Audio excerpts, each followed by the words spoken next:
Svar Makdashim bring down that if someone is planning a trip during the week, he should say the Pasha of the Yishlach, the previous Mitzvah Shabbos. Some people say the Pasha for Yishlach every month of Shabbos because one never knows what unexpected trip can come up throughout the week. Indeed, the portion of the Yishlach until where one is supposed to read is printed in most Miras for Mitzvah Shabbos. Chazal also tell us that if one is expecting an encounter with Goyim, he should first recite Pasha for Yishlach to learn or to remind himself how to act. So much so, the Medrash tells us whenever Rabbi Yanai had to go to Rome and meet with the Romans, he first learned Pasha for Yishlach. The one time he did not, at first it still appeared that he had a successful meeting with the Romans, so successful that the Roman general offered him an entourage as security for his way home. On his way home, these Roman soldiers turned to try to attack Rabbi Yanai and almost killed him, had he not bribed them by giving him the horse that he was riding on, or according to the Girsa in the Yalkut, his expensive coat that he was wearing. Either way, Rabbi Yanai had gone through a harrowing experience, and he had a most difficult trip home without his horse or without his coat, all because he forgot Yaakov Avinu's advice. When Esav offered Yaakov Avinu, escort, come, let's travel together, Yaakov said to Esav, you go to Seir, and I'll wait for you there. I have to travel slowly. The Panav Shirav used to say that this Medrash, this pasuk by Yaakov Avinu, saved his life once. He had gone to visit someone uptown Manhattan, and he had left the hospital late at night, and he was traveling in a subway home in an undesirable neighborhood.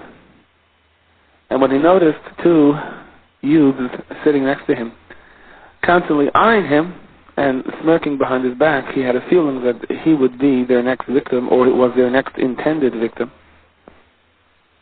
And so quickly taking Yaakov Avinu's advice in hand, he went over to one of them, and he asked if there would be any chance to know how many stops more it would take for the train to get to 121st Street. They told him it was 2 stops down. Now they smirked and giggled even more. The foolish Jew had made it even easier for them. Now that he knew where he planned to disembark, that would make the attack even easier. A dark subway platform was better than a lighted train. And so as the train pulled into 121st Street, the Panovich stepped off the train. His 2 fellow passengers also stepped out to another door. And just as the train was about to close, the Panovich stepped back in. The other 2, unexpecting that he would do that, thinking that indeed he was looking for 121st Street, began to curse and bang at the windows as the train pulled away, but the Panovich could only stand by the window and smile back to them. What gave me the idea, he said, Yaakov Avinu. He told Esav, you go to that destination and I'll meet you there. Now in one way, of course, on a simple level, we learned from Yaakov Avinu how to deal with Esav. Yaakov basically had a 3-part battle plan. L'doyin, l'tefila, u'lamulchama. He would bribe Esav with gifts, would be mispalel to HaKadosh Baruch Hu, and if need be, he was prepared for war. And even his preparation for war was mostly in a defensive mode, where he divided his camp into 2 so that if Chas v'Sholom one was struck, the other should be able to run away. But in essence, we have to address over here a more difficult question. HaKadosh Baruch Hu promised Yaakov Avinu that it would be protected. Shmarticha b'chol asher teilech. So why was Yaakov Avinu worried? And why was it necessary for all of these contingencies? Furthermore, by Yishlach Yaakov Malachim, Rashi tells us, Malachim Mamish. There were real angels that he sent to Esav. Why did he need real angels? From the Medrash it is mashma that Yaakov Avinu bombarded Esav with a koyach of ruchnius. Yaakov wanted to bring down the most spiritual power that was within his realm, in the hope that somehow Esav would come around and be touched by this and do tshuva. While on the surface, it appears that his attempts were futile. Esav would not do tshuva when he saw these malachim. However, Yaakov knew what he was doing, and his efforts would bear fruit for future generations. That is how the Ber Moshe from the Urza V'Rebbe explains this. The battle of Yaakov and Esav, this was Pasha, was a battle for the future generations of Klal Yisrael. We already mentioned last week that Yaakov Avinu's sheep were all the future neshamas of Klal Yisrael. Presumably, the sheep that Yaakov would have to surrender to Esav were future neshamas of Klal Yisrael that would be lost in the course of Galus. Yaakov knew he had the bracha of Ishmarticha b'chol asher teilach. His fear, basically, was that Esav would leave some type of impending mark on his offspring.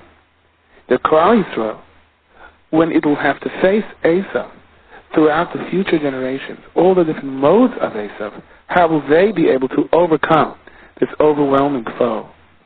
And indeed, the from my father's from the bracha, the Psukim and the Midrashim indicate in Yaakov's battle with the Sar Shel Esav, the Sar Shel Esav could have no effect on Yaakov Avinu, but the Yigav Akaf Yirechai, he does have an effect on his thigh. And that was an indication that Esav's attempt over here at destroying Yaakov would, unfortunately, manifest itself in a limited way in regard to Yaakov's children. Some of them will be vulnerable throughout the generations. Just like when two opposing generals, are prepared to start a war, each one sits down with his colleagues and they review a map. They analyze all the key positions, the terrain, from beginning to end. Yaakov and Esav were battling for the future. There was a map before them that detailed all the future generations, all the trials and tribulations that Klal Yisrael will have to endure in Galus, and Esav's never-ending threat from different angles to attempt to destroy them. This battle over here between Yaakov and Esav was not a battle fought for that time alone. Yaakov knew he had the heavenly shmirah. Yaakov was paving the way over here for survival of subsequent generations. The words of Parshas vayishach have within them the malachim, the angels, that were sent to protect Klal Yisrael, to ensure the survival of Klal Yisrael from that point in time onwards until Mashiach. The Gemara tells us in the Masechtas Brachos, David HaMelech used to wake up every single night at Chatzos, and he would sing shiras v'tishbachos to HaKadosh Baruch Hu. David never slept much anyhow. He slept for intervals, according to one opinion, of less than 7 minutes, so that the tumah that settles on us so that we have to wash Negelwasser, that tumah David HaMelech would never allow for it to settle on him. He never slept that long. But even these short little spurts of sleep were only up until Chatzos. From Chatzos and on, David HaMelech was always up. What awoke him to serve Hashem? The Gemara says, Kinar hayatoli l'mayla mimita shel David HaMelech. There was a harp that was hanging above the bed of David HaMelech, and exactly at Chatzos, exactly at midnight, the north wind came and blew the harp that would wake David HaMelech to his glorious avodah for the remainder of the night. The Ben Yehoyada explains that David HaMelech would recite Kriya Shema Alamita before he would go to sleep. And the Malachim, created to the words of David HaMelech's Kriya Shema Alamita, were the ones that played the harp and awoke David HaMelech. When a Yid speaks words of Torah and Tefillah, Malachim are created. And in turn, these Malachim drive the person to fulfill more Torah and more mitzvahs. By the same token, Malachim, of course, are created by the wrong words, by Lashon Hara, and so on. And they have an adverse effect on the person. They attempt to destroy him. The Tzaddik Chaim explains that over here as well, the Malachim Mamish, the real angels that were sent by Yaakov Avinu, were the Malachim created by Yaakov Avinu's words. Now the point over here being that, of course, learning Parshas vayishach teaches us the practical applications of how to deal with Esav, the Dayan, the Tefillah, the Mechama, bribe, prayer, and if need be a war. But in addition to that, there is something else over here as well. When we say the words of Parshas vayishach, we also create Malachim. When we say the words of Parshas vayishach, we associate ourselves with the Kedusha of Yaakov Avinu, with the tangible essence that Yaakov Avinu has implanted for us in the course of the generations, that protects us, that advises us, that guides us. Now at one point, we find that Yaakov Avinu is left all alone. He is separated from his family, and he returns. Why did he return? Shachach pachem ketanim, Rashi says. He forgot some small jobs, and therefore during this most dangerous time, Yaakov finds himself all alone, walking back to retrieve these jobs. The Kedushas Yom Tif, from the Satmar of Chaim Avrach's father, brings the most interesting medrash about this. Amar HaKadosh Baruch Hu Yaakov, Ata Mesartas Nafshecha B'Shul Pachim Ketanim. You were willing to risk your life for some small jugs. Chayecha Anu Meshalem L'Danecha Shenasu Lahem Nes Gadol B'Yimecha Shmeinoyim. Your reward is going to be that during the days of the Chashmonaim, your sons will be zecher to a great miracle. Al Yidei Pachim Ketanim, also through small jugs, referring to the small jugs of Hanukkah. I think I once heard from the closing of Rav Chaim Levacha that there is another Chazal that indeed the small jug that Yaakov went to retrieve was the very Pach Shemen that was found in the Beis HaMikdash. In any event, the Gedushas Yom Tov explains that the key word over here is shachach. He forgot the Pachim Ketanim. And that's what frightened Yaakov Avinu. Yaakov Avinu never before in his life had ever forgotten anything. Why does a Yid sin? Because he forgets. He forgets that every breath that we take is a present from HaKadosh Baruch Hu. If we wouldn't forget, if we would remember that every dollar we have in the bank, every inch of our home, every ounce of our security is a continuous gift from HaKadosh Baruch Hu, we would never ever sin. We would constantly fill our hearts with Torah and mitzvahs and praise to Hashem Yisbarach. But we do forget, and we take things for granted. If we hustle a little more, if we lie a little more, if I engage in this type of that temptation, life will be so much more geschmack for me, and we don't realize that we're undoing our very essence. Why? Because we forget. We forget who created us and who continues to sustain us. Who injected within us this power of shikha, this terrible fault of forgetting? When Yaakov battled with the Sasha Lesav and the Sasha Lesav struck at Yaakov's Gid Hanasha, the Zohar Kodesh says, Gid Hanasha means Gida de Menashi, Lebarnash, Mepulchana de Mereya. When a Yid forgets that HaKadosh Baruch Hu is the one who sustains him, and as a result we don't act the way we're supposed to, a Shemon Esrei is not what a Shemon Esrei should be, a Kriya Shema is not what a Kriya Shema should be, a Yid at the door is not treated the way he should be. That's all because of the Gid Hanasha that makes us forget. This was Yaakov's concern over here. This was Yaakov's constant battle. And although eventually Yaakov's Gid Hanasha would be healed, but there was some damage, as the Tzar Geklein explains it, and as we mentioned before, for future generations and for his children. The Svar Makdashim say that the Malach HaMavah struck at the Midah of Hoid. And that's consistent with what we're saying here. Hoid means to praise Hashem. When you forget, who's the one that gives you life? Then you don't praise Hashem. Then your life isn't a life of praising Hashem. It's a whole different kind of life. The Yevanim, during the days of the Chashmonaim, also embarked on the path that Asa had spread for them. Their objective was L'hashkicham teresach. In other words, here, accept our ideology, accept our philosophy, engage in temptation, as Aristotle wrote. Learn to view the world differently. Forget that there is a HaKadosh Baruch Hu who sent you down here and continues to sustain you. And unfortunately, many Yidden forgot. The Chashmonaim was there, Mesilas Nefesh, restored the Midah of Hoid, the Midah of praising Hashem. And that's the emphasis of Hallel throughout the 8 days of Hanukkah. But on the side of the Chashmonaim, on the side of Klal Yisrael, who restored the Hallel of Hanukkah, there was a forefather who paved the way for them. And that was Yaakov Avinu. Yaakov Avinu was terribly frightened because he forgot the Pachim Ketanim. Yaakov never ever forgot anything beforehand. And Yaakov Avinu knew that he had to be Moser Nefesh himself to retrieve what he forgot, to be Oikev the Midah of Shikha of Klal Yisrael, to restore the realization that a Yid knows he has to come on to HaKadosh Baruch Hu. And that is why it was the Dafka then, that it was when Yaakov risked his life to retrieve, to uproot the Midah of Shikha, the Midah of forgetting, that the Sashal Esav challenged him. And that all-important battle between Yaakov and the Sashal Esav would ensue, where ultimately Yaakov would have to pave the way for a Yid to be able to fight off the Midah of Shikha, the Dairos. And that is why the Medrash said that it was in the schus of that Mesilas Nefesh that indeed we were zecher to the Nes of Hanukkah.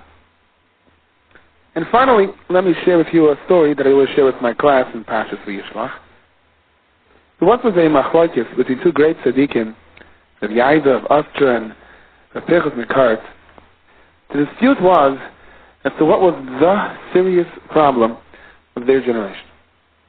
The Ivy felt that the most devastating problem that Klal Yisrael suffered during that time was something which unfortunately we are all too familiar with, and that is the talking during davening and shul.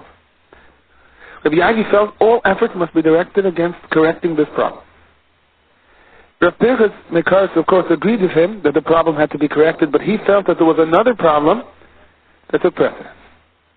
It seemed that it was a custom during those days that many of the daughters of poor Jewish families, would wander into all sorts of houses throughout the town to sell whatever food they picked up from farmers and so on, and he felt that the potential was there for terrible, terrible mechshayim. And each of these tzaddikim argued as to what they should put their efforts on first. And finally, they agreed upon something which tzaddikim sometimes do in emergency situations, and that was to open a chumash and to see what parashat comes out of.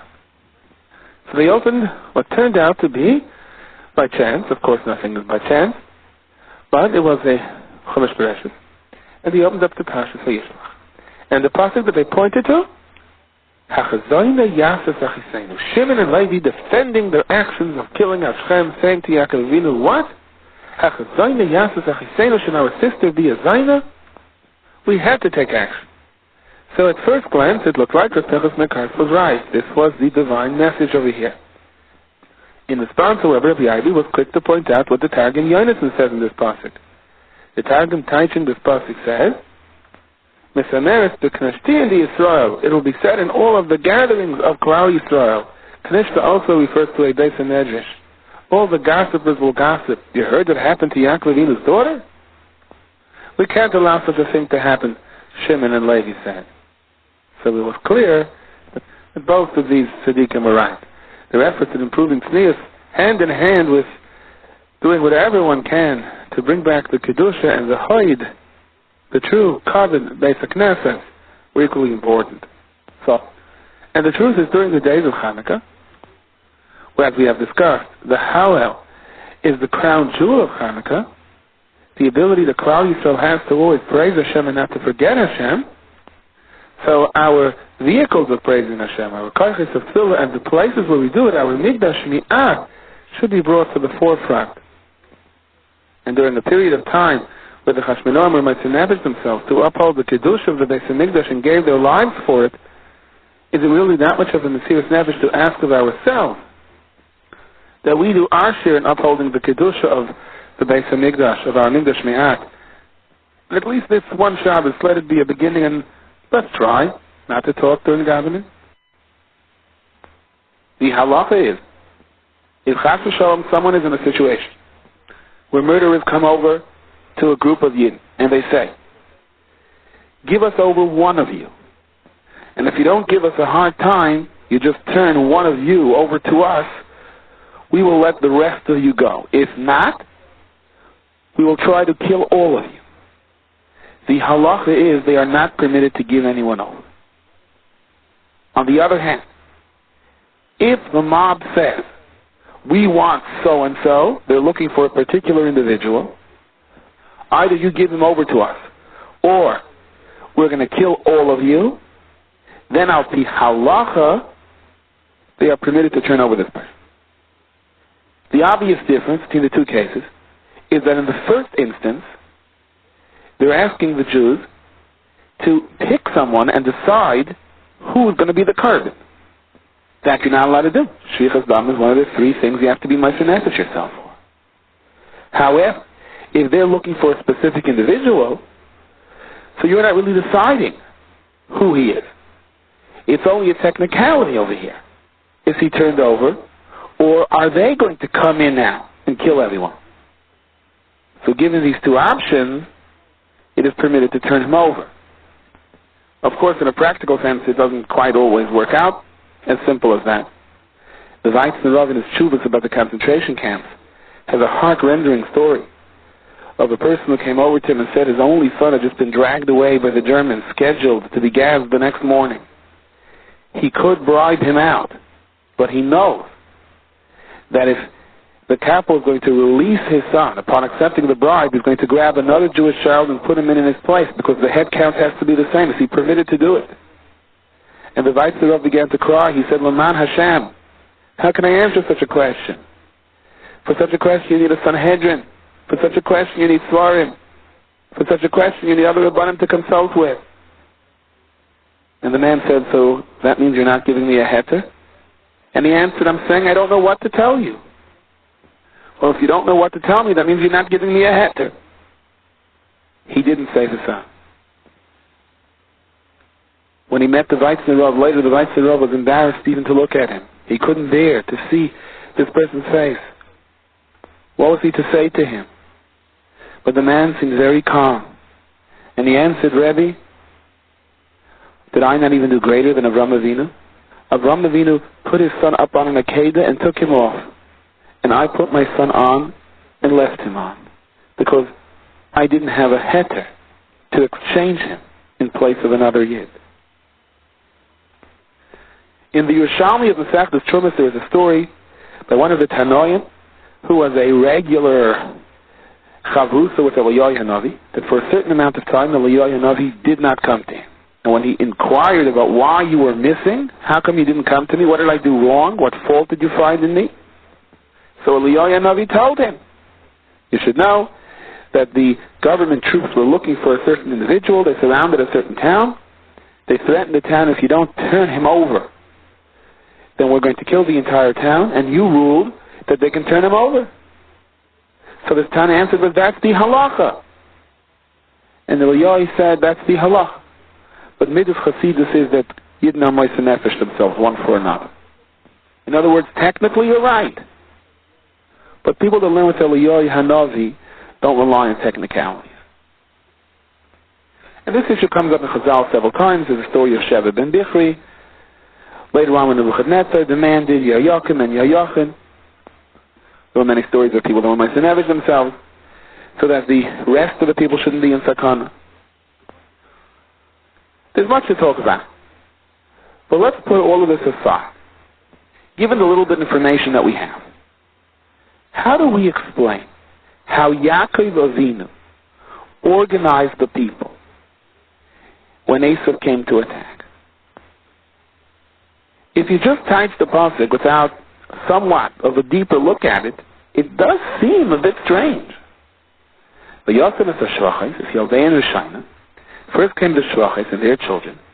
There's Leah Yilidei Achrayim. There's Rachel, there's Yosef Achrayim. Why? Such Rashi, Achron Chav. And therefore Rachel and her children would be the most protected. Leah would be less protected. And the shvachis would be even less protected. Now again, you want to be technical? This wasn't an issue of turning them over. This was an issue of who is better positioned to defend himself. And Yaakov Avinu himself went in front of everybody. He stood even in front of the shvachos. The most vulnerable position that he left for himself. He said, "Im Yada Yosef Rasha lehilachin," if that Rasha comes to battle, Yilachin bi tefillah. The first one he's going to encounter is me. So it's not that Yaakov Avinu Chas v'Shalom over here was shirking responsibilities. He was willing to give up his own life before Esau can hurt any of the shvachos or their children. But still, even after clarifying that, does it not appear somewhat strange that Yaakov Avinu would play favorites in terms of safety? Doesn't that go against the spirit of what Chazal are telling us, that ein doichen nefesh mitnei nefesh, that we have no right to choose who gets picked first, who goes to the front line? So the Shinei Rav says you have to understand what Yaakov Avinu's cheshbon was. Yaakov Avinu was going to be moise nefesh himself, give up his own life for anybody. In terms of picking someone to stand by the front line and take on Esau, he picked himself. He said, I'm going. Now the issue was, how does he position the people behind him? The reality is, whoever was directly behind him would need more d'siyata d'shmaya in the event that he failed to turn Esau around than those who were behind those people. They would have a greater chance to escape. So he could draw lots, he could make a goyrol and decide who goes where. He could say, fight it out. You decide who goes where. But tzaddikim have a different mahalach when it comes to these things. How did Yaakov Avinu view this? Chazal tell us that if a roideis is a tzaddik and a nirdaf is a rasha, meaning a tzaddik is chasing a rasha for whatever reason, Hashem Yisbarach is mevakesh elboin hanirdaf latziloim min haroidaf. When a person is in pain, when a person is being attacked, that's ma'oyer arachmanis min hashamayim. Elokim yivakesh es hanirdaf. People that are nirdafim down here in this world, there's an Indian that the Shari Tefillah are more open to them than to someone else. The Rebbeinu Shalom has more Rachmanis on a nirdaf than on a roideis, even if his only schus is the fact that he's a nirdaf. Yaakov's cheshbon, says the Shin of Rav in the Sefer Divrei Yecheskel, was a simple one. The Shvachos, the Bnei HaShvachos, relatively speaking, were nirdafim. Even though it was in a very marginal way, but to a certain extent, we see in Chazal, they were looked down upon. There was a certain hachnah, there was a certain shivin leiv that they had to deal with. Yaakov knew that their tefillas are more apt to be answered. They generate more rachmanis in Shemayim. They are naturally more protected by the Rebbeinu Shalom. And Yaakov felt that Esav would have a much more difficult time hurting them because they are nirdafim. Ki Hashem yivakesh es nirdaf. And that is why he put them first. He put Leah behind them, knowing that relative to Rachel, Leah was also a nirdaf. Not that anyone was chasing her, not that anyone was trying to hurt her, but that was the situation. Her heart was more broken. Yaakov was concerned that Rachel and Yosef, who were perceived as those that were ahuvim the Yosef, his favorites, they would be the least protected min hashamayim. He felt that they were more vulnerable, and therefore he put them all the way in the back. He had to strategically place them in the best situation. And that's what Rashi means when Rashi says, why were Rachel and Yosef placed all the way in the back? Because Achron Chaviv, he organized them according to the level of chiba. The ones that were the most cushioned, the ones that were the most loved, they are the ones that are the most vulnerable. They had to be placed in back. Achron Chaviv wasn't an emotional feeling. I like you more, therefore I'm going to protect you more. Achron Chaviv was a tactical situation. Now, lest the person say, let me see now. I have over here my enemy trying to lift his packages onto his donkey or unload his donkey. I have over here my friend trying to do the same. Let me help my friend. You see, my enemy, he's a nirdaf. The Eibshter will help him. Let me help my friend. I'll let my enemy suffer Hashem Shemai. Right? There's a certain danger over here. Well, that person is clearly wrong. The halacha is that person is obligated first to go to his enemy. Really, you're not allowed to have enemies. But enemies happen because of the way people treat each other or because of the way sometimes people think we treat each other.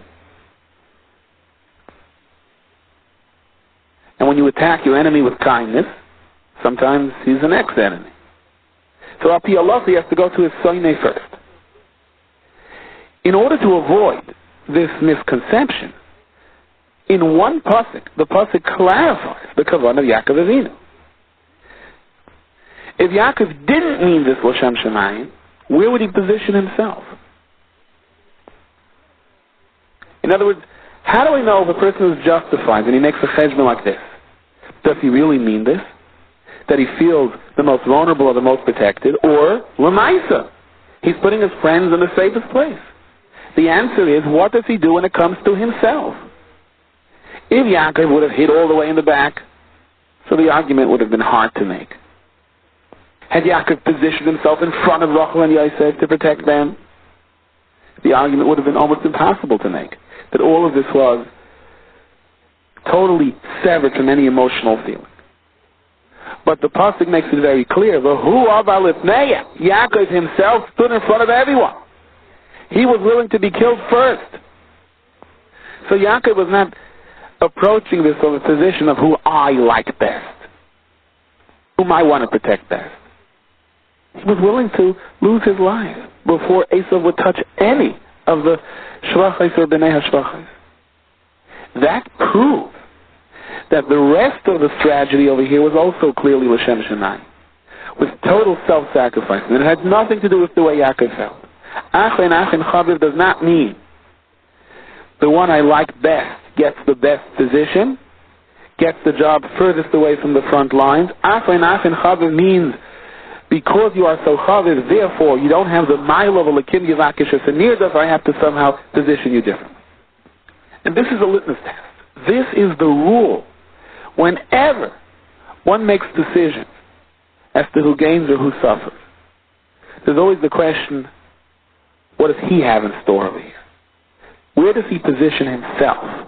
That is the answer, whether or not he means the L'Shem Shemayim. The Rebbeinu Shalom changed Avram's name to Avraham, and the Rebbeinu Shalom also changed Yaakov's name to Yisrael.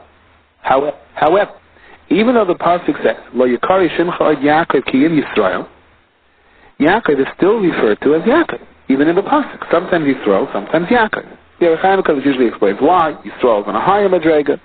Yaakov represents more of a situation of Hachna and Bittul, but he doesn't lose the name Yaakov. Our relationship to the Yavis is still Elokei Avram, Elokei Yitzchak, and Elokei Yaakov. We are also the Bnei Yisrael. Mashenki, when Hashem changed Avram's name to Avraham, so it's allowed to call him Avram. It's only Avraham. Avraham, Yitzchak, and Yaakov are a total of 13 letters.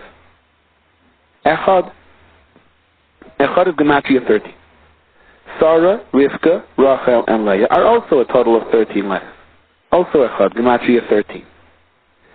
The Ovis and the Yimois together, 13 and 13, are 26. That's the Shem Havaya Yud Kei Vav Kei. The Ovis are the Yesod of Emunah in our hearts. In Parshas Lech Lecha, Rashi told us,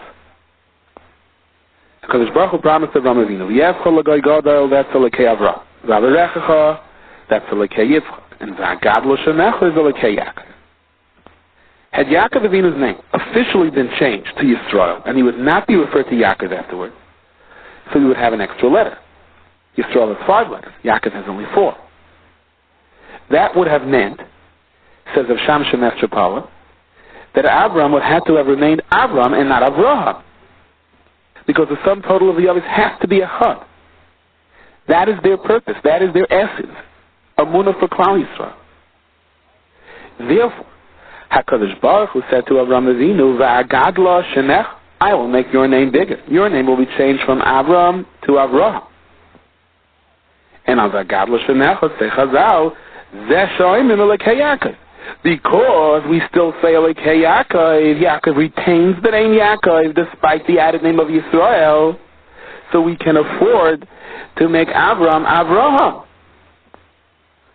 But if it wouldn't have been Elokei Yaakov, which in a sense means, had Yaakov not retained the anivot, the hachna that represents Yaakov Avinu, being caught at the ankle, even after he became Yisrael, had Yaakov not been Yaakov, so the whole formula wouldn't work. The whole Aves wouldn't have been Aves. Klal Yisrael wouldn't have been Klal Yisrael. So V'agadla Shemecha, we can change your name from Avram to Avraham because Yaakov Avinu remains Elokei Yaakov. The Ben Moshe of Yosef Rebbe Chaim Avracha has beautiful memorim over here. It was more so than anything else the hachna of Yaakov Avinu, the bittul. Knowing that he always has to come on to the Rebbeinu Shalom, regardless of how rich he was, of how great he was. That was his success. That was Mamshach his Ashuras Hashchina. Yes, he was Yisrael, but he still retained Yaakov. Now that's easy to do if you're in trouble. It's easy to have bittul and hachna and anaz if a person needs the Rebbeinu Shalom and he's experiencing difficult times. But when everything goes your way and you finally survive the greatest lions of the world, he survives Lavan, he survives Esau, and he's rich and spread out and has a tremendous family, to retain the same level of hachna despite the added greatness, that's not so easy. That is a great feat. The Yaakov Nosa Sukkaisa, Vayiven Leibayis, he built a house, and for his cattle also Sukkais. Therefore, he called the place Sukkais. You build a house for yourself, you build some huts for your cattle, and therefore you call the place huts. He named the town after his barn. What does the pasuk mean over here? Dr. Bermeisha, Sukkah means a temporary dwelling place. Sukkah means the B'nai Shalom, I know I always have to come on to you. It can rain at any moment, and it can rain through my schach. Yaakov wanted to emphasize that to his family now that they were settling down, now that they had survived their dangers and they can enjoy their riches. Remember, a Yid is always in a sukkah. And finally, in conclusion, the Svarim say, V'yata amarta hated etiv imach.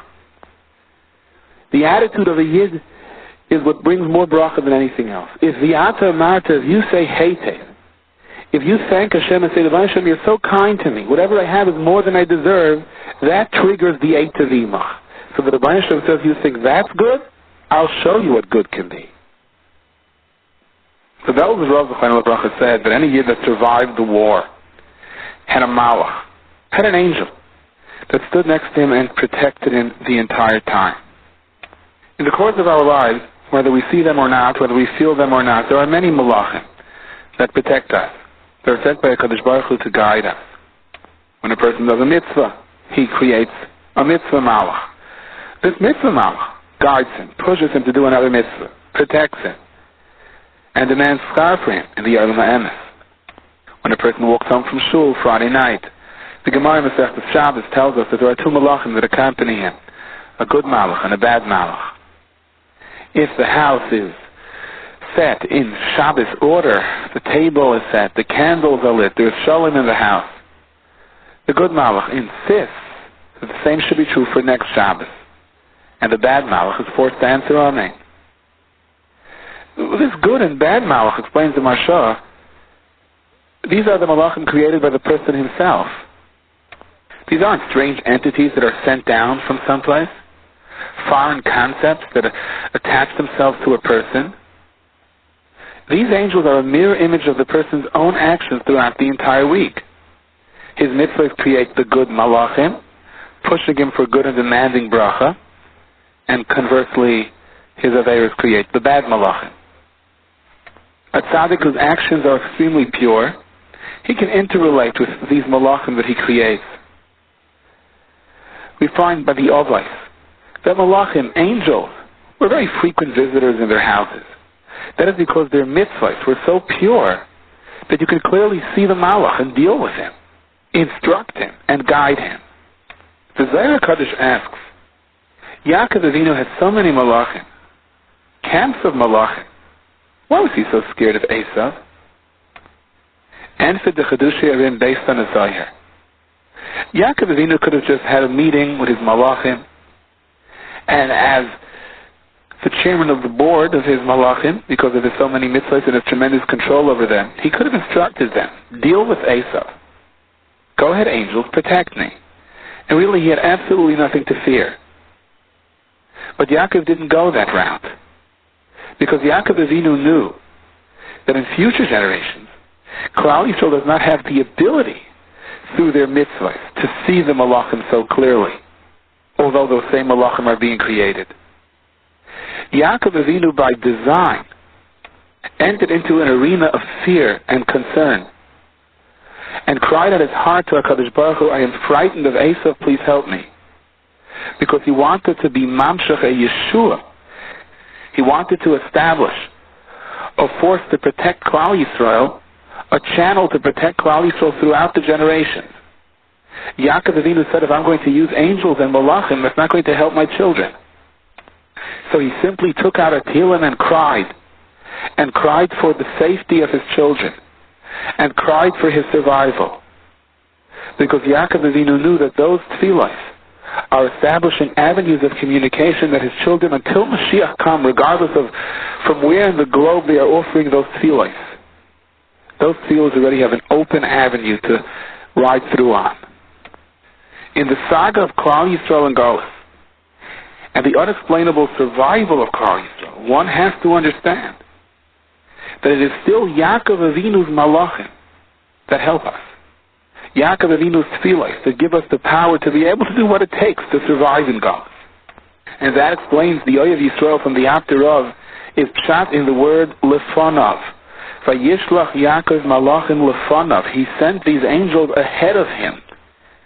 Yaakov Avinu put himself in a position where his dealing with Esav now is going to benefit Klal Yisrael forever after. He wasn't thinking about his personal safety.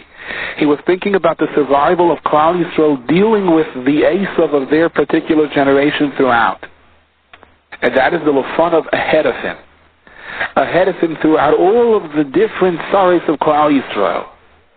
Ahead of him to the year Tafshin Samach. Ahead of him until Mashiach comes. Yaakov Avinu had us all in mind. And it's Kedai to quote the Hala's words of the Oyev Yisrael. Pizeh with this. Hoyel gam came to Dairi Dairis. It is effective for generations and generations ahead. B'chol eis at any time. Kisha oindim aleini hametzirim. When those who want to hurt us stand up against us. Umeikim. And they look to destroy us. Of Gamkein, Nisoiru Hamalachim Mamish. So these angels, the very angels, that Yaakov Avinu sent, Shesholach Yaakov Liachov to his brothers, they are regenerated. They are summoned. And Yaakov Avinu's command still applies to them. V'nemonim heim b'shluchasam, and they are trusted in their shlichus, leilach tamid, to always go, b'shlichus Yaakov, as that same agent of Yaakov Avinu, the Esav Mitzrayach, during a time of need, l'fayis es achiv, sometimes to appease his brother, referring to Esav, l'hashkita, and to settle him down, mikaseh v'chamaseh, from his anger and wrath, u'lahashbes me'oleinu, and to destroy from us kol ha'meketrigim u'masdinim, all those who prosecute against us and hate us. And that Yaakov Avinu comes face to face with the Malach of Esav, and he wrestles with him. Vayayavik ish imai. There's a machlokes in the Gemara in the Masechtas Chulin. What this Sar Shal Esav looked like. Rav Shmuel Bar Nachmani says, Ka'akum nidmalai. He looked like an Oivik Echad, like an idol worship. Ula says, on the contrary, he looked like a Talmud Chacham. Yaakov was wrestling that night with someone who looked like a Talmud Chacham. But Yaakov knew he was really Esav. So some Sefer explains, the person Yaakov was wrestling with, rather the Malach that Yaakov was wrestling with, was the Sar of Esav, who drew Kiddusha, who drew power from the schus of his Kibbut Av. He did honor Yitzchak. And in a sense what the Gemara means is, Yaakov saw over here the Koyach Hara, the danger for Klal Yisrael. He wanted to wrestle with this danger, come face to face with it, to ensure the survival of Klal Yisrael with Galus, and by the same token, he had to wrestle with the Schusim of Esav, which represented at least the Koyach HaKedusha that gave him a power to exist. Chazal tells us, some Sefer explains, there are 365 veins in a person that correspond to the 365 loisa says. There are 613 mitzvahs, but 248 of them are positive commandments, like tefillin and tzitzis. 365 are lavin, not to do any malach on Shabbos, not to eat chametz on Pesach. Each one of the 365 veins in the human body correspond to another lav in the Torah. The Gid Hanosha corresponds to the lav of marrying two sisters. And that's why Yaakov's Gid Hanosha was vulnerable. Now the 365 lavin, which correspond to the 365 veins, also correspond to the 365 days of the solar year. Each day has a lav. Tisha B'Av corresponds to the lav of the Gid Hanosha, according to that cycle. Yaakov Avinu battled with the Malach, as I'll tell us, on Tisha B'Av. The Zohar HaKadosh says, someone who eats on Tisha B'Av is Ki'ilu Achal Gid Hanosha. As this battle for the survival of Klal Yisrael and Galus goes on, and the Malach is able to score, at least as a figure of speech, one punch, affecting the Gid Hanosha of Yaakov Avinu, this represents the Churban Beis HaMikdash. According to at least the opinion of the Rabbanon, there are two Gid Hanoshas, both the right and the left side, that are also. So in a sense, when the Malach struck at the Gid Hanosha, it refers to the striking and the destroying of both Batei Mikdashis, the first and the second. The Malach, however, was hoping that would be the end of Klal Yisrael. However, the pasuk says, Vayar Kilo Yachala. For Bechor ben Beis Hamikdash explains of some Sefer, HaKadosh Baruch Hu poured out his wrath on the wood and on the stones, and Klal Yisrael still survived. Hanosha, as in Gid Hanosha, the word Hanosha is Gematria 360. Satan is Gematria 359. And this teaches us, explains of some Sefer, that although Klal Yisrael to a certain degree would be vulnerable, but even where Yaakov Avinu lost, even this round of the fight, he also won. Because Lamaisa, even in Hanosha, even in the Gid Hanosha, even in Klal Yisrael's exposure to Galus, but ultimately their survival is guaranteed. Even Hanosha is one more than the Satan. Hanosha 360, the Satan is only 359. Even where you scored your victory, it'll never be a complete victory. The prophet says, "Vateka kaf yerach Yaakov," and the hollow of Yaakov's thigh was dislocated. Be'yafka yimei, as he wrestled with him. And then the prophet says, the Malach said, "V'yoyna shalcheni, let me go, ki ola hashacha." V'yoyna, and he said, "Le'a shalechacha, I will not let you go, ki in beirachtani, unless you bench me." So Rashi explains, unless you bench me, unless you confirm for me the brachas which my father blessed me, because I have contested them until now. And the pasuk goes on to say, that indeed he blessed him. The Lachlan Sefer brings the medrash that during the times of David HaMelech there was a terrible epidemic, and 100 people were passing away every single day, Rahman al-Islam. So David HaMelech was misakein that a yid should make 100 brachos every single day to offset this gzeira of the 100 people per day. It would appear, says the Chasam Sofer, that this malach that Yaakov Avinu wrestled with, the Samach man,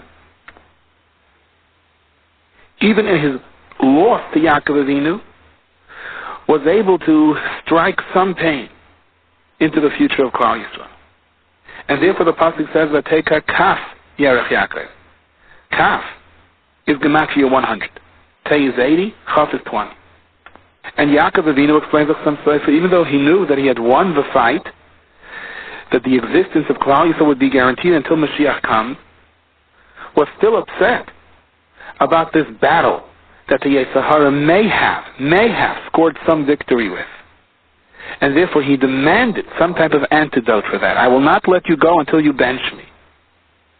And so the Malach had no choice but to give over to Yaakov Avinu the secret of how the 100 brachos every single day will offset the gzeira of the 100 people. When the pasuk says "Vayivarach oisei sham," that the Malach benched Yaakov Avinu, sagt the Chasam Sofer, that means that the Malach taught Yaakov Avinu the secret of the brachos, which Yaakov Avinu taught to his children, which David HaMelech implemented in his time, which we are still supposed to take advantage to this very day, to be careful with the 100 brachos a day. On Shabbos we're short of 100 brachos because we don't have the 18 brachos in Shmoneh Esrei, actually 19 with V'lam Shinim, the 3 times. So we look to make it up. We make it up by concentrating on the Birchas HaTorah during Kriyas HaTorah. We make it up by being ma'aneg as a Shabbos, by eating more. And tzaddikim used to count these brachos. The Brisker Rav once stayed by someone for Shabbos, and the host came in as the Brisker Rav was going to Mincha and politely asked if maybe the Rav wants anything prepared for Shalashudas. And the Brisker Rav asked for, besides for the bilkula, he asked for an apple and a banana. And the hostess was a little taken aback. He dafka needs an apple and a banana. She didn't have a banana in the house. So she scurried from neighbor to neighbor, and Baruch Hashem, in the same building she was able to secure a banana. But she wondered about this. He dafka needs an apple and a banana. But the Shalashudas was prepared for the Brisker Rav, including the apple and the banana. And the Brisker Rav came home for Mincha, he washed Shalashudas, didn't eat the apple, didn't eat the banana. So the hostess was even more perplexed, and she asked her husband to maybe ask the Brisker Rav to explain it. So he said, in all due respect, Rebbe, perhaps the Rebbe can tell me why you, Badavka, wanted an apple and a banana to start with, and why afterwards you didn't even take it. So the Brisker Rav said, I'm sorry that it caused you any difficulty. but I count my brachos every single day. I cheshbon how many brachos were still left, given my Shemoneh Esrei and so on, and I knew I only had 98. I was 2 brachos short, so I asked for an apple and a banana to be able to make a Bayer Priya Eitz and a Bayer Priya Adama. As to why ultimately I didn't eat it? Because unexpectedly I got an aliyah by Mincha. So I had 2 more brachos over there. So I was mashlim my 100 brachos. Vayivarach Ha'isaysham, again the Sam Sofer says, the Malach taught Yaakov Avinu the Seder HaBrachos. The word emes, Zakta Sam Sofer, is gematria 441. Add the 100 brachos to emes, it's 541. Yisrael is gematria 541. And that, says the Sam Sofer, is the pshat, the Yikar Shema Yisrael. That Yaakov Avinu walks away from this battle with the name Yisrael officially, with the ability to apply his own midah, the midah emes titin emes liYaakov, with instructions for his children to say the 100 brachos, gematria Yisrael, ensuring the survival of Klal Yisrael. It's interesting to note, the pasuk says, Vayava Yaakov Shalom Ir Shechem. Yaakov survived his ordeal with Lavan, with Esav, and he comes Shalom to the city of Shechem. The Medrash says, Nichnas b'Erev Shabbos im Dimdumei Chama. Yaakov Avinu entered right before Shabbos, and he was Kazeya Techumin Miba'ayim. He determined the Tchum, until where the Tchum Shabbos was, and he instructed his children not to pass any further. You cannot walk past the Tchum on Shabbos. You have to stay to your source. And from here we see that Yaakov was Shomer Shabbos even before Shabbos was given, says the Medrash. The Ber Moshe from the Yerushal Rebbe says a rather fascinating thing. Vayava Yaakov Shalom. Shalom is Rashi Tevis of the 3 mitzvahs that we don't do because of Shabbos. If Rosh Hashanah falls on Shabbos, we don't blow shofar, that's the shin. When Sukkot is on Shabbos, we don't take the lulav, that's the lamed. And if Purim falls on Shabbos, we don't read the Megillah, that's the mem. And he says more. In regard to other mitzvahs, if a person cannot perform the mitzvah, so we don't blame him. He couldn't perform the mitzvah. He was an oinus. But that doesn't necessarily mean he has the schar of performing the mitzvah. We don't blame him for not doing the mitzvah. This person didn't have any tefillin. He couldn't put on tefillin. What can you do? He's not going to be punished for that. But to say that he has the schar of putting on tefillin, that's questionable. On the other hand, if Yidden don't blow shofar on Shabbos, like we didn't blow this year, because Shabbos was Rosh Hashanah, and we didn't take the lulav the first day, and if you can't read the Megillah, so it's not that we're missing those mitzvahs. Shabbos steps in and takes over these mitzvahs. Whatever tikkun, the Yiddish and the Neshama needs, whatever chus Klal Yisrael needs as a result of the shofar, the lulav, and the Megillah, Shabbos does it for us. And in a sense, that's what we've been saying all along. Yaakov Avinu gave a koyach to Klal Yisrael that regardless of how difficult the situation is, and there will be times that part of us are going to be dislocated, that our ruchnius is going to suffer, that our gashmius is going to create a difficult situation for us, but despite that, a yid always has a koyach to bounce back. If he understands not to walk past the tchum, if he understands the source of where he is coming from, that we are children of Yaakov Avinu, and Yaakov Avinu's malachim were sent lefanav, ahead of him, for us. May HaKadosh Baruch Hu help that this Shabbos Pashas vayishlach, the Shabbos that represents Yaakov's shleimus, his tefillos for Klal Yisrael, his tefillos for us, indeed, should be our Shabbos, the Shabbos that is a catalyst for brachos and yeshuas to come. A person has to know not only how to talk to others, but sometimes you have to know how to talk to yourself. Particularly, how to talk to your own Yetzer Hara. When the Yetzer Hara comes and he tries to convince you to take up time from learning, to take up time from chinuch with your children, not to give tzedakah, you have to fight fire with fire. You have to tell the Yetzer Hara, what are you trying to do? You're trying to get me to enjoy life more. You're trying to get me to have more money in my bank account. I guarantee you, Yetzer Hara, that I will not have any more relaxation. I guarantee you, Yetzer Hara, I will not have any more menuchas nefesh. I will not have any more money. on that bank statement when it comes at the end of the month if I listen to you than if I do what is right. That is how you have to talk to your Yetzirah. In other words, convince him that even in Gashmias, you're not going to have less because of the mitzvah. If anything, it's just the opposite. When you go hepach haseichel, and you're willing to sacrifice, you're opening up the doorways of parnasa and bracha min hashemayim. The trick is, explains the Kedushas Levi, that if you do this long enough, the taina won't be necessary anymore. Then the motivation of even in Gashmias, it's going to be better if I do the mitzvah, will no longer be a necessary element in what is driving you to do the mitzvah.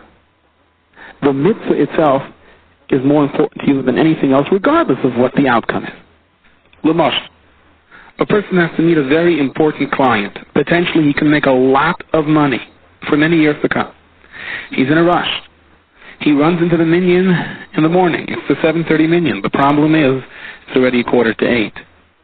Well, he figures he can quickly throw on his talis and tefillin, and by then they'll only be up to Baruch Hu, and if he really zooms express why, he can catch up to them, maybe by Ashley Volotzian, maybe by Aleinu, and I guess it's a kind of a de facto tefillah b'tzibur. After all, he can't leave the client waiting, or maybe he should daven slowly and wait for the next minyan. So that's an Nisayan. Ein chacham kebar Nisayan. No one is as smart as the one who faces the Nisayan himself.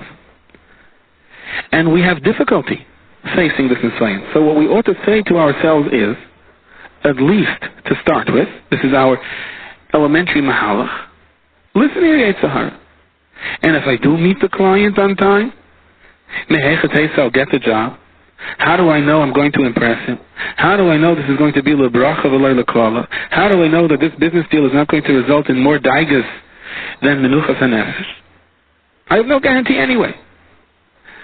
So maybe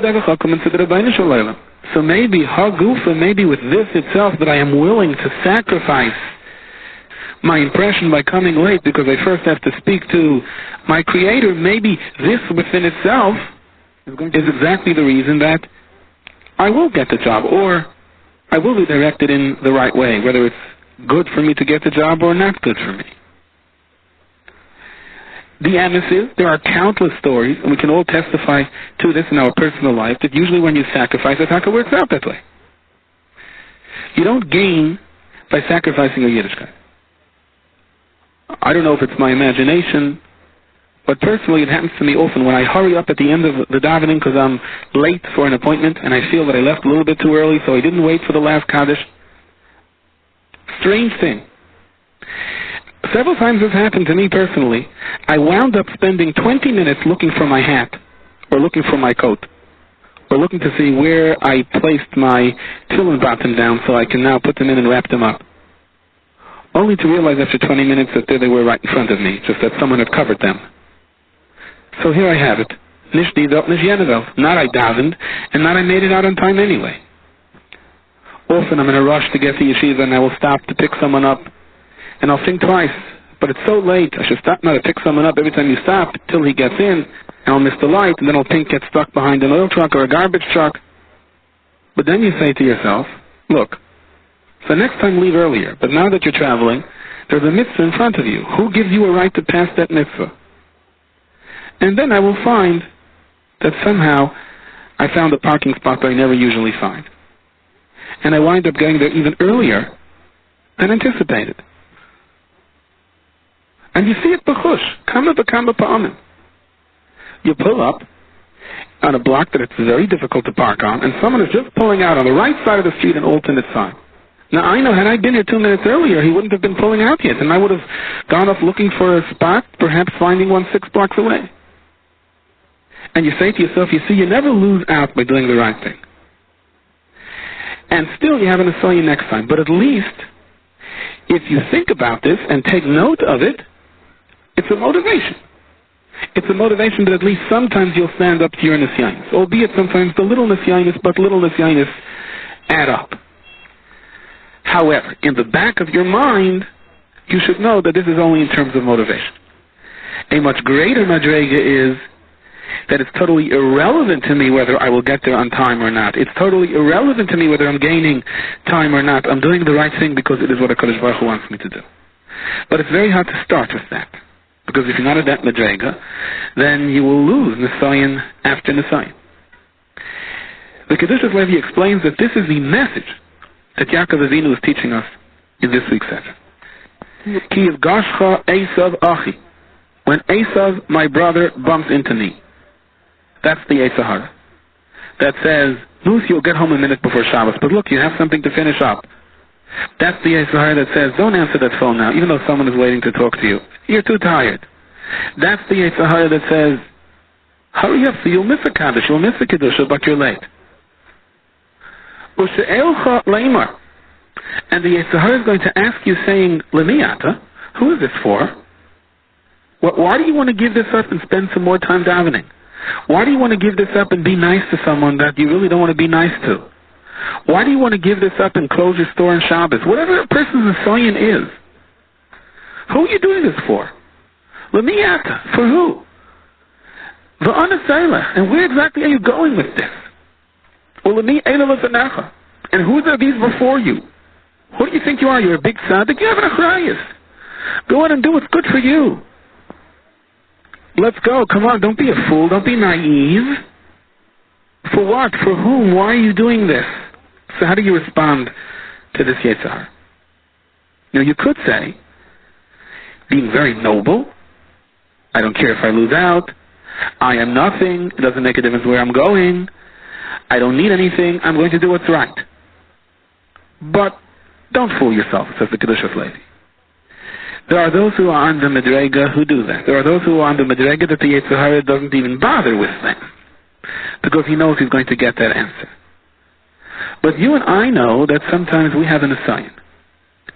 So this is the right way to respond to this Esav, to this Yetzirah. You have to first make it clear to him that they are your servants, Yaakov. Understand that you're trying to start up with my mitzvahs.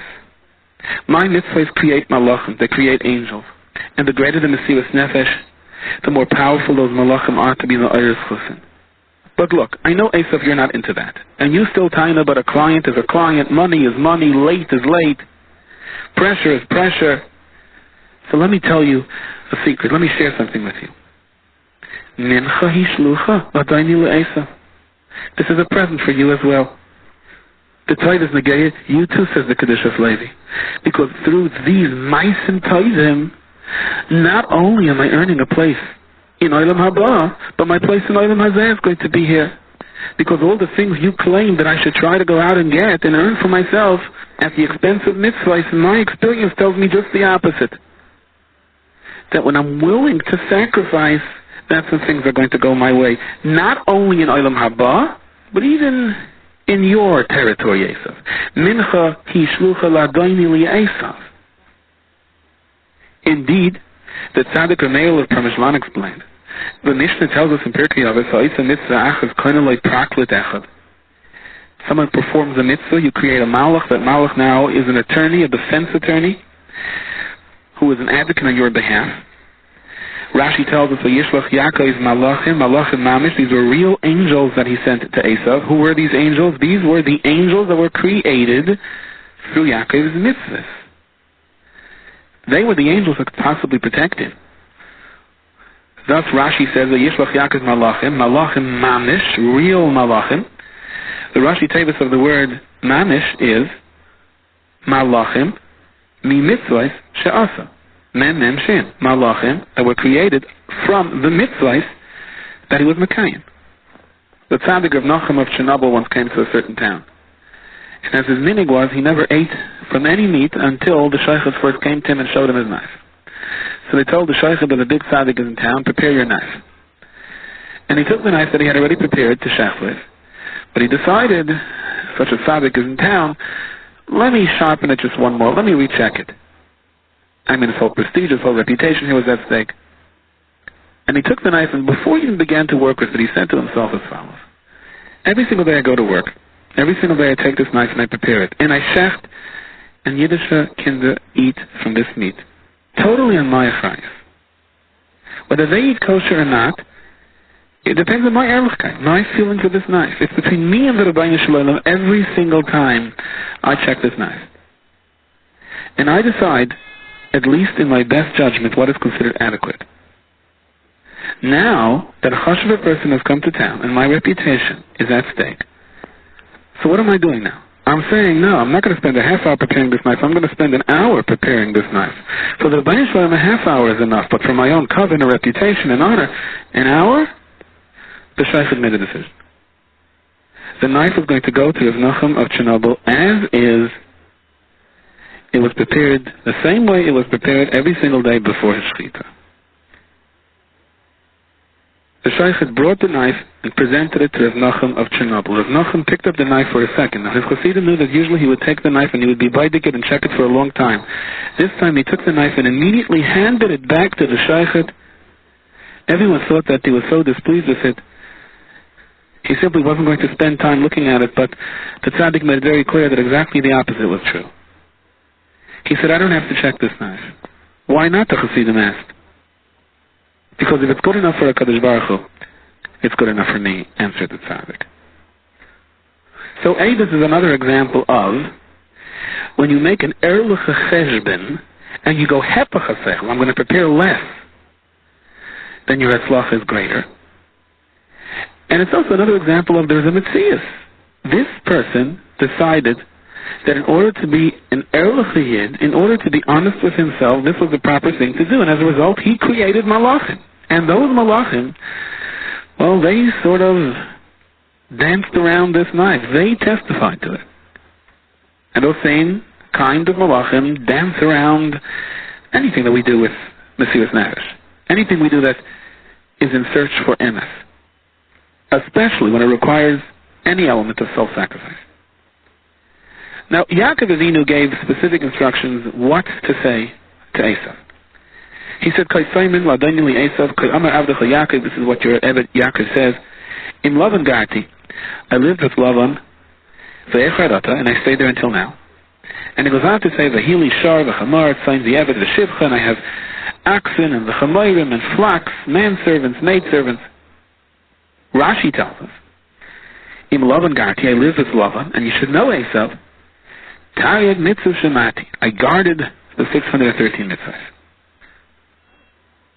Now, how exactly was that going to impress Esav? Had Yaakov sent him a message that he had taken a course in self-defense, had Yaakov taken a message that he had learned from love on how to go to war, maybe that would have been somewhat of a deterrent. That it was Mekayim, the Taryag mitzvahs. I mean, if Esav believed in the Taryag mitzvahs, he wouldn't be Esav.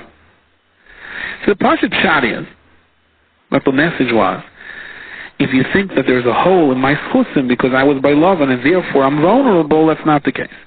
The Kedushas Levi quotes from his father, a very interesting word. Yaakov wanted to make the case that you, Esav, you really have no reason to be jealous of the brachas because the brachas were not fulfilled. What do I have? I have Shar v'Chamar. So Rashi tells us, Father gave the bracha mitala shenayim u'mishmanei aretz, of the dew of heaven and of the fat places on earth. So why are you jealous of my shar and my chamar? It's not from shenayim, it's not from the earth. If I had many, many fields, then maybe you can be jealous. You can say, hey, those are my brachas, you stole them from me. But don't be jealous of my shar and my chamar. This has nothing to do with the brachas. Zakta Kedushas Levi, the Shemus father, weaving all of these pieces together. Esav is going to get this message. That Yaakov is very rich, but he's rich with Shar, the Chamar. He's rich with animals. It has nothing to do with the bracha of his father. So don't be jealous of the bracha. So Esav may think, well, the bracha really went to Yaakov. As for why Yaakov does not have Mitala Shemayim u'Mishmanei Ha'aretz, that's because the bracha was conditional. Yitzchak Avinu made it very clear to Yaakov that the brachas were conditional on him being Mekayim the Torah. So maybe, just maybe, the reason, and Esav will think this way, the reason Yaakov did not get the brachas is because he's not the same Yaakov. All those years of love and it had an effect on him. So he would have no reason whatsoever to diminish his level of hatred. I mean, the brachas are still there, they're still conditional. As soon as Yaakov turns around and does tshuva after he leaves Lavan, he's going to get that nishmani ha'aretz, which in Esav's eyes belonged to him. So therefore, Yaakov Avinu's message to Esav was as follows. Listen here, Esav.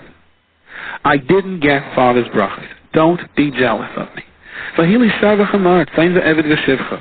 not nishmani ha'aretz. It's not mitala shamayim. It has nothing to do with the brachas. So you see that the brachas didn't come to me. Are you going to say that's because I wasn't Mekayim the Torah? But when I will turn around and do tshuva, the brachas retroactively are going to take effect, and therefore your sinna should still be in place?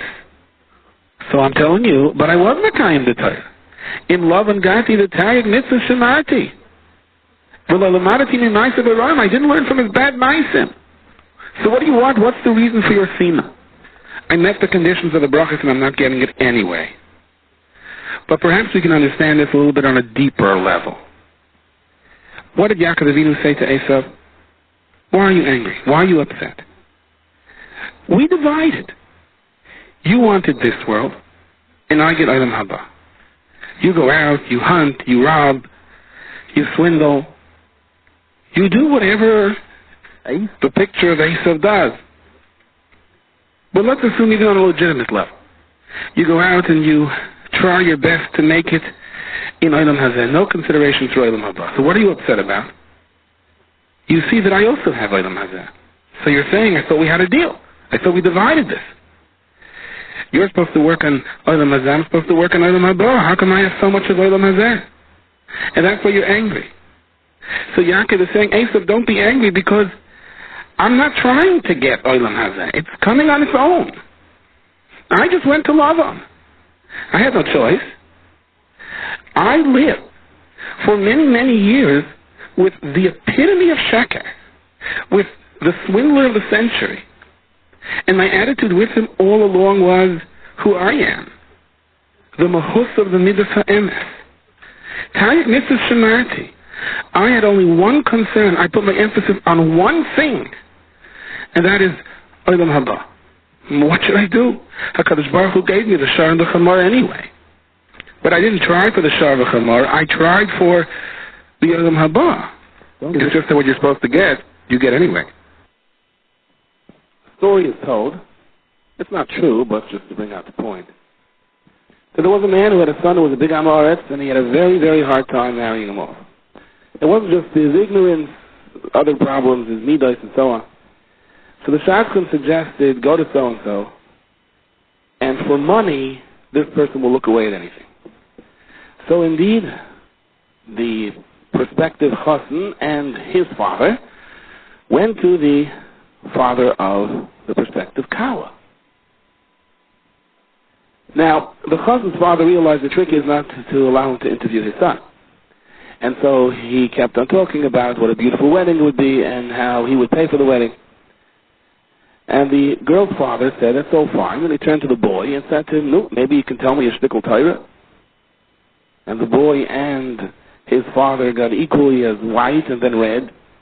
And finally, the father said, I want to emphasize again that I will pay for the entire wedding. Okay, the girl's father understood. So he said, well, maybe you could at least tell me a piece of Gemara. So the girl's father said, I will even pay for all of your family's clothes. Aha, said the girl's father. Okay. So he lowered the net even more. And he said to the boy, well, maybe you can at least repeat a Mishnah to me? The boy's father said, I will pay for all of the Sheva brachas, each 7. Again, lowering the net a little bit more, the girl's father said, can you at least tell me a pasuk chumash? To which the boy's father responded, and I will do over your house so there's place for some of the Sheva brachas. Well, that was it. They brought in the cake and the schnapps, and there was a mazel tov.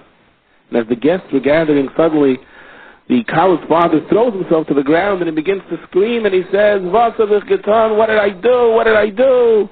And people ran over to him, and someone said, he realizes what he did now, that he sold his daughter for money. And then he got up and he said, no, not that. I realized that if I would have asked the chassan if he could repeat Aleph Beis for me, then the father would have to have married off all my other children. There's a Mordecai insight from Leib Chassan, Zechem Levracha. in the Sefer Aryo. Let's look at Esav. Esav encounters angels, malachim, that are sent to caution him and to warn him, don't start up with your brother. Rashi brings the Chazal that Esav had some rough experiences over here on his road to meeting Yaakov. Kita shel malachim, groups of malachim paga he encountered, who were harassing Esav, pushing him around. It's not so easy to push Esav around, him and his 400 generals over here. Him and all of his men were intimidated. And these malachim said, who are you? Who are these people? And when they were told, oh, this is Esav and his men, they began to hit them even harder. And they cried, leave us alone, leave Esav alone. You know who Esav is? He's a meyuchas, he's Yitzchak's son. Didn't help. They said he's an Eichel of Avraham Avinu. Didn't help. They kept on hitting him. He's a brother of Yaakov. A brother of Yaakov, so they stopped. So all of this Esav had experienced on his way toward Yaakov, but it didn't stop him from continuing to march toward Yaakov.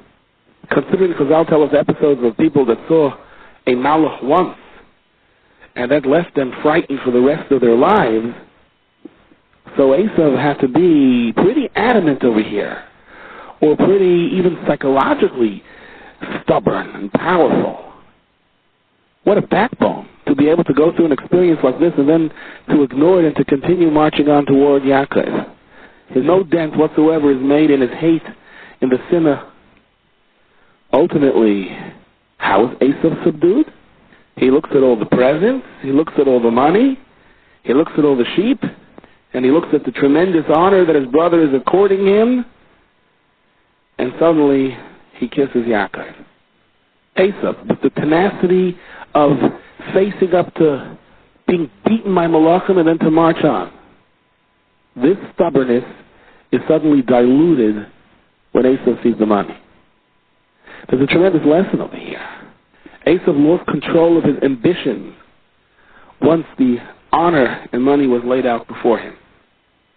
Of course, over here, it was good that Esav lost his control over what he wanted to do. But in terms of how we should view this, we have to realize that we may have good ambitions, and we may even be very stubborn to attain those lofty goals. That we can be willing to endure a lot. And then sometimes, when it comes to money, we melt. Whether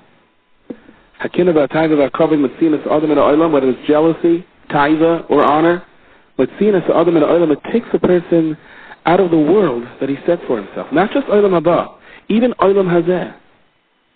And the person realizes this. He realizes that he is his own undoing, but he can't hold himself back. And Yaakov knew this. Yaakov knew Esav's shortcoming in this regard and took full advantage of it. When it says that Esav kissed Yaakov, so there are dots on top of the word vayishach, and there's a machlokes. One Tana holds the reason there are dots over there is because he did not kiss him with all of his heart. Shemeichai says, even though halachi b'yedua she'esav finally Yaakov el'shenichnu rachma v'yosesha, and it was v'nashke b'chaliva. Now let's focus for a moment on the opinion that says that he didn't kiss him with all of his heart. The Ariel explains that that is consistent in light of what we're saying. Esav himself was wondering, why am I doing this? What happened to all my grandiose plans of war? My ultimate chance of destruction? Of taking advantage of Yaakov's vulnerability? What happened to all of that fighting spirit that wasn't even subdued to malachim, to angel? What happened to me? All of this kavod and all of this money is set aside, and I fall into the trap. And Esav knew he was falling into the trap. It bothered him. He still couldn't stop himself. Look out, explains the Ariel. We can fall into the same trap. We know we're destroying ourselves, but there's a little bit of honor, a little bit of money, or what we think is a lot of honor and a lot of money, spread before us like cheese in a trap. We can't hold ourselves back. We have to step in. Vayishach lived in very difficult times, controversial times. Vayishach was the pillar upholding Emunah warning people about the threats from others who came in the guise of just readjusting things, and on the inside, what they really wanted was plain bona fide apicursus. And he once was paid a visit by a group of some very rough individuals. They came armed. And they pretty much, in a nice way, told Rabbi Yosef Chaim Sonnefeld, but between the lines warned him, that if he doesn't stop presenting his opinion on certain matters, it may cost him his life. At that point, Rabbi Yosef Chaim Sonnefeld got up, opened his shirt, and said, "Go ahead, shoot. I'm ready to be Mekadesh Shem Shemayim." They were a little taken aback by this. And then he sat back down and he continued to explain to them exactly what his opinion is, exactly what his concerns are, precisely what his observations are. And they were somewhat taken aback by his very realistic understanding of the situation. They left, not only not harming him, but with some degree of respect. They knew they had a very formidable foe over here who would not be easily overwon. Rabbi Yosef Chaim later explained exactly what he was thinking. In the city of Shadik in Poland, there was a Moser. This person was bad. On the outside, he wore the levush of a frum Jew. On the inside, he was the worst of the worst. And everyone knew you had to give him protection money. Everyone knew that you had to pay him. He had not just ties with organized crime. He was knotted in with them, a kesher, al-gabi kesher. He was one with them. And much to the horror of everyone else, he kept on demanding more and more covet in the Beis HaMedrash. Everyone knew about this. Everyone was frightened of him. Many were imprisoned because they could not meet his demand. The only one who really did not know what this person was all about was the Rav. The people of the Dafka kept it from the Rav because they were scared of the confrontation and they were scared of being the collateral damage, so to speak, if the Rav should try to fight him. Still, the Rav once found out about it. Apparently someone had come and had an encounter with this person, not knowing who he is. He ran to the Rav to ask that he comes to a Din Torah, and even though the Gabon of the Rav usually try to screen these kind of things, they missed it. The Rav asked him to come to a Din Torah, and he sent back a very unflattering comment to the Rav, and the Rav began right away to understand that something was amiss over here, that the people had been hiding something from him. Shabbos came, and this person demanded his aliyah, whether it was shlishi or shishi. Some say even wanted the Rav's aliyah, and the Rav stood there by the Sefer Torah and said, "No, you're not going to get an aliyah. You're mechal shem shemayim, and do tshuva first."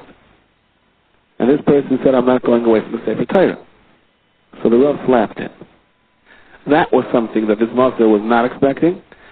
He turned around in rage, and he gave everyone a cold stare that sent a shiver up and down their spines, as if to say, "Now it's my serve." After many months, the Rav was invited to be a moil in a certain town, and he went with two of his talmidim.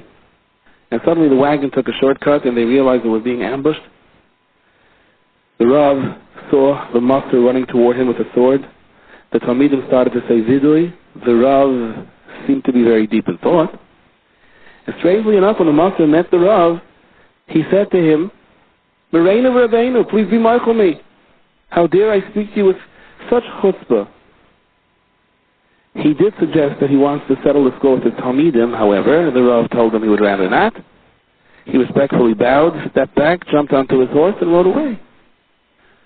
The talmidim were too shocked to even verbalize their question. What just happened?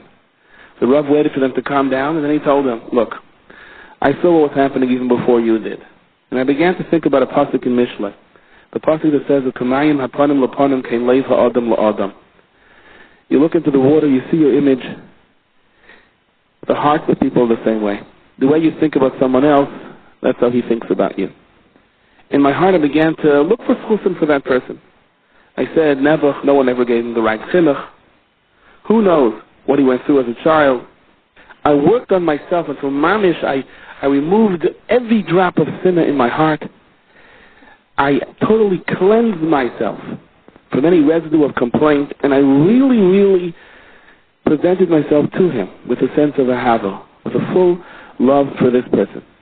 And as I was thinking this, he also began to think.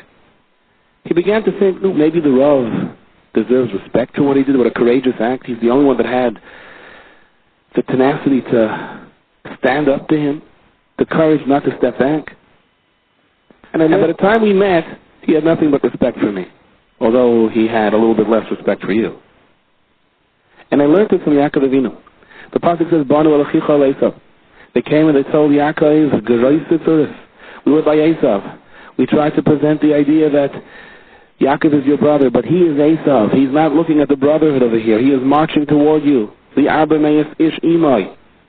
And the truth is that the feeling was somewhat mutual.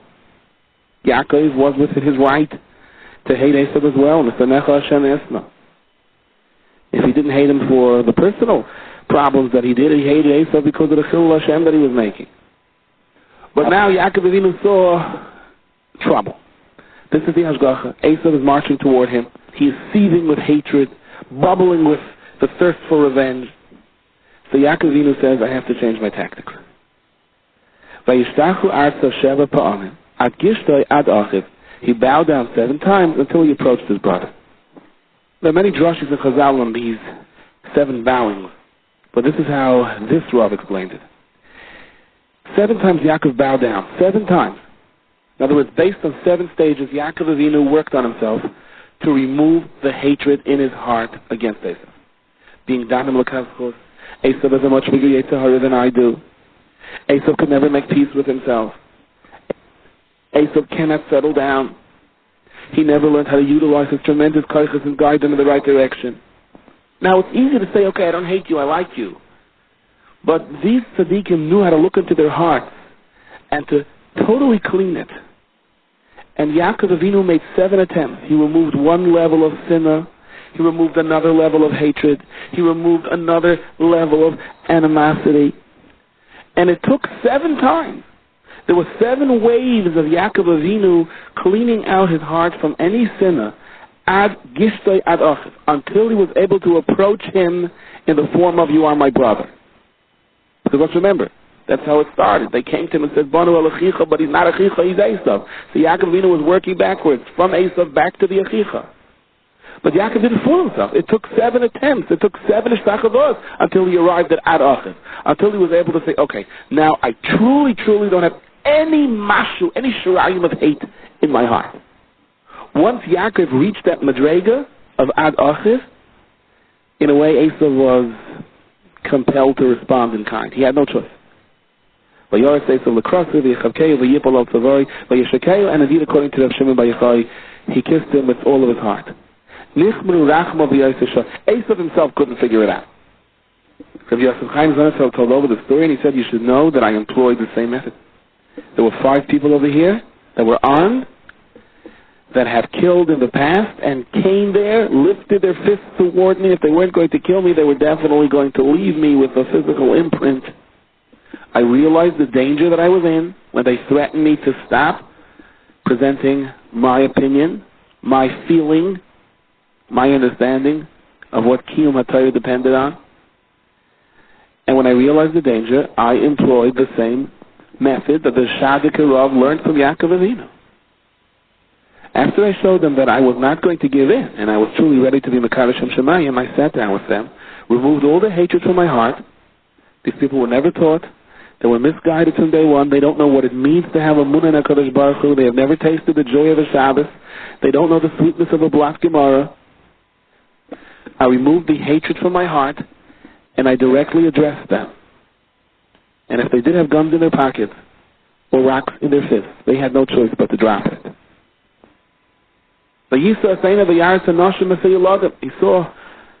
Yaakov's wives, his children. Balatur explains, Esav had a kash over here. We had a fight, our first fight before we were even born. Didn't we have a deal? You take Olam Haba, I take Olam Haza. So what are these children? I thought in Olam Haba you don't have children.